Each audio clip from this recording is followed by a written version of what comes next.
Just when you think कि तुमने internet की सारी चीज़ें देख ली हैं, तभी तुम्हारे सामने कुछ ऐसा आता है जो कि टोटली अनएक्सपेक्टेड था। तो एक्चुअली में हुआ कुछ हुआ है कि नेटफ्लिक्स ने सिनेमा इतिहास की सबसे बड़ी प्रॉब्लम को सॉल्व कर दिया है, जो कि है एक्सपेंसिव रीशूट। तो जैसा कि हमें पता है कि एक एक्सपेंसिव शूटिंग के समय अगर किसी भी तरह की प्रॉब्लम होती है एंड अगर मूवी मेकर्स को या फिर प्रोड्यूसर को वो सीन अच्छा नहीं लगता, तो वो उसे कुछ माइनर चेंजेस के साथ फिर से रीशूट करने को बोलते हैं, जिसमें फिर से उतने ही पैसे खर्च होते हैं जितने कि पहली बार लगे थे। तो इसी चीज़ को सॉल्व करते हुए नेटफ्लिक्स ने रिसेंटली अपनी तरफ से एक एआई को लॉन्च किया है, जिसका नाम है वॉइड एआई। तो unlike any other AI, void AI actually में दिए गए सीन में मूव कर रहे बॉडी की फिजिक्स को समझता है, जिसके कारण ये बाकी सारे एआई के मुकाबले काफ़ी बेहतर तरीके से परफॉर्म करता है एंड सीन को री इमेजिन करता है कस्टमाइज चेंजेस के साथ। तो अगर इसे समझ नहीं आया तो वॉइड एआई के फंक्शनैलिटी को समझने के लिए हम एक पूल का एग्जांपल लेते हैं। फॉर एग्जांपल के लिए एक सीन में हमारे दो मेन कैरेक्टर आपस में कन्वर्सेट कर रहे हैं, लेकिन बैकग्राउंड में एक स्विमिंग पूल है जिसमें एक साइड कैरेक्टर जाके कूद जाता है,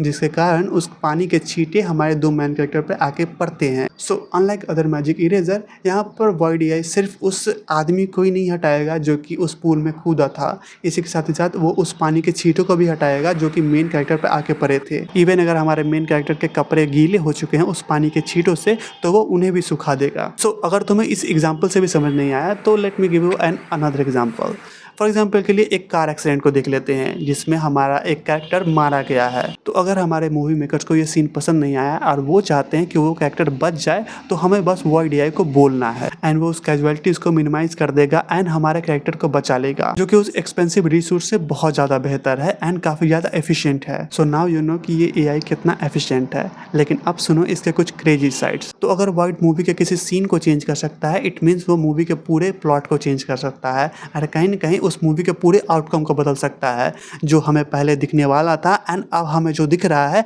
उसमें जमीन आसमान का अंतर होगा। और एक और बात, अगर किसी एक्टर का उस मूवी से या फिर उस स्टूडियो से कॉन्ट्रैक्ट खत्म हो चुका है, तो कहीं ना कहीं वो स्टूडियो या फिर वो मूवी मेकर जो भी हैं, वो कहीं ना कहीं उस एक्टर को उस पूरे इंटायर मूवी से हटा सकते हैं सिर्फ इस एआई के बदौलत में। तो तुम समझ सकते हो कि यहाँ पर ये चीज़ कितनी ज़्यादा एफिशिएंट है एंड कितनी ज़्यादा इफेक्टिव है। नेक्स्ट अब हम बात कर लेते हैं डायलॉग्स एंड परफॉर्मेंस के बारे में। सो अगर किसी कैरेक्टर की पिछले मूवी में मौत हो चुकी है एंड अगली मूवी में उसका कुछ रोल है जो कि उससे अभी निभाना है, या फिर उसका कुछ मेजर प्लॉट है उसके बारे में जो कि उसे अगली मूवी में दिखाना है, तो कहीं ना कहीं मूवी मेकर्स उसे पिछली मूवी में जिंदा कर सकते हैं उस एआई के बदौलत। देखो, इंडस्ट्री अपने प्रॉफिट के लिए किसी को भी जिंदा कर सकती है इस एआई के द्वारा। इट मीन्स कि मान के देखो कि अवेंजर्स इंड गेम में हमारे टोनी स्टार्क की डेथ हो गई थी, लेकिन इस एआई के बदौलत तो वो उसे फिर से जिंदा कर सकते हैं। एंड वो बात अलग है कि एक्टर से फिर से कॉन्ट्रैक्ट साइन करवाना होगा, लेकिन तुम मान के देखो भाई, क्या ही हो सकता है अगर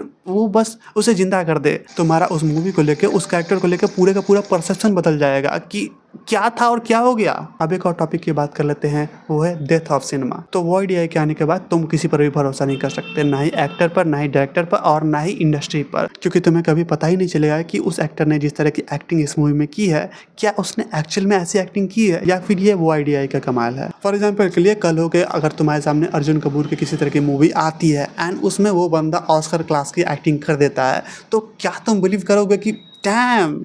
this is Arjun Kapoor? And कल को पता चले कि नहीं ये वॉइड एआई का कमाल है, तो तुम तो कहोगे कि नहीं भाई, ऑथेंटिसिटी वो लूज होती जा रही है जो कि एक कंज्यूमर और एक क्रिएटर के बीच होती है। एंड अंत में इसका आउटकम ये निकलेगा कि स्क्रीन पे कोई भी आ जाएगा, किसी का भी चेहरा दिखा दिया जाएगा जो कि स्क्रीन पे आके बस डायलॉग बोल देगा एंड उसे वॉइड एआई से फिक्स कर दिया जाएगा, उससे एक ऑस्कर लेवल एक्टर्स में बदल दिया जाएगा, उसकी डायलॉग डिलीवरी को ऑस्कर लेवल एक्टिंग में बदल दी जाएगी,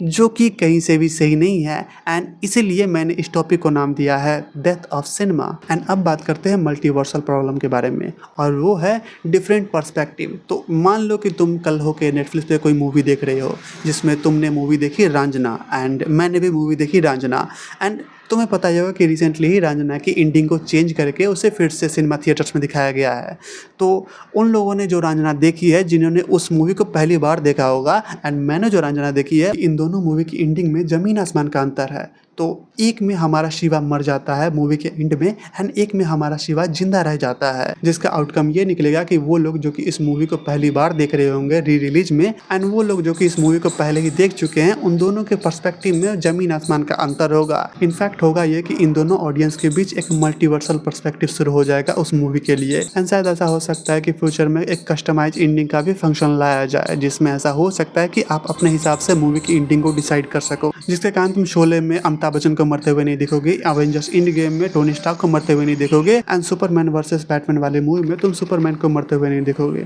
जिसके कारण मूवी का जो एक्चुअल प्लॉट है और उस सीन का जो एक्चुअल इमोशनल डेप्थ है वो कहीं ना कहीं लॉस्ट हो जाएगा। एंड एक्चुअल में यहीं पर मल्टीवर्सल पर्सपेक्टिव शुरू होगा ऑडियंस का कि तुमने कोई और वर्जन देखा था उस मूवी का, मैंने कोई और वर्जन देखा था, उसने कोई और वर्जन देखा था, तो कहीं न कहीं ये एक सिनेमा कल्चर का एंड होगा। बट डिस्पाइट ऑल दैट, अगर हम इस एआई के कुछ अच्छे साइड्स की बात करें कि इससे हमें फ़ायदा क्या हो सकता है, तो वो कुछ इस तरह से हो सकता है कि जो छोटे क्रिएटर्स हैं जो कि शॉर्ट वीडियो बनाते हैं, यूट्यूब पे अपलोड करते हैं, इसके साथ ही साथ वो क्रिएटर्स जो कि यूपी, बिहार, झारखंड से आते हैं, जो कि लोकल क्षेत्र के लिए मूवीज़ बनाते हैं, वो कुछ ऐसे सीन्स को ऐड कर सकते हैं, ऐसे सीन्स को बना सकते हैं जिसको बनाने के लिए कहीं ना कहीं आपको हॉलीवुड के मेगा बजट सेटअप चाहिए, इसी के साथ ही साथ एक प्रॉपर टीम चाहिए उसको एग्जीक्यूट करने के लिए। बट आप इस एआई के द्वारा उसको और भी बेहतर तरीके से बना सकते हैं, जो कि एक्चुअल में एक रिवोल्यूशन होगा इंडियन सिनेमा कल्चर में, क्योंकि आपको छोटे एरिया से भी एक बेहतर कंटेंट क्रिएटर मिलेंगे